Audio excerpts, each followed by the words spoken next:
At sa iba pang balita, patuloy pang pagkilala ng Korte Suprema sa New Era University o NEU. Kasunod ito ng pagtatalaga sa NEU bilang national headquarters para po sa 2026 Sharia Special Bar Examinations. Bilang national headquarters, magsisilbi ang NEU bilang isa sa mga testing centers para sa SSBE.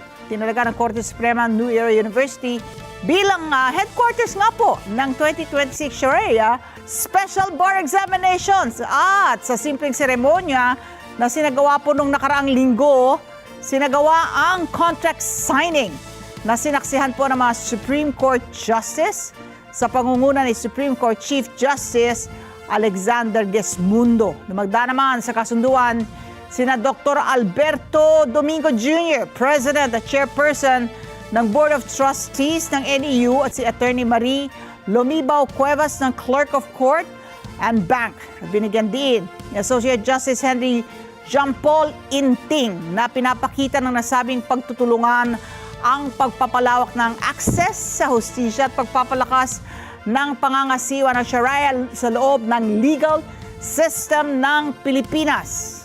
Sumasalamin din ito sa responsibilidad ng dalawang organisasyon sa pagsusulong ng pangangasiwa ng hustisya.